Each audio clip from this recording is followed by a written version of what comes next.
Halos 200 milyong piso ang halaga ng mga hinihinalang ipinuslit na produkto ang sinalakay ng Bureau of Customs sa Valenzuela City. Ang warehouse pinaghihinalaan rin isang smuggling hub. Narito ang aking report.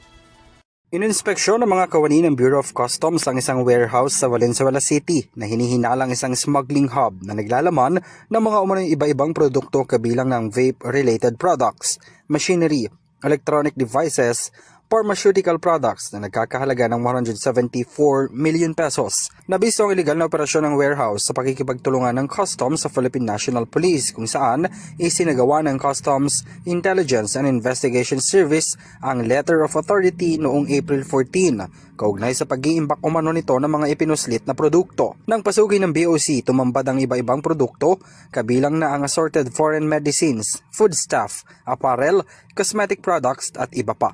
Ayon sa custom, nagmula ang mga produktong nasabat sa China na panininwalaang walang kaukulang importation permit. Kabilang din sa mga ito ang mga hinihinalang pekeng produkto o IPR infringing na maaaring magdulot ng panganib sa kalusugan at kaligtasan ng mga mamimili kung sakaling maibenta sa merkado. Binigyang diin ng ilang opisyales ng custom ang malaking volume at iba-ibang uri ng mga nasamsam na kagamitan ay walang puwang sa merkado at dapat na mahigpit na isailalim sa mga umiiral na batas at regulasyon ng ahensya.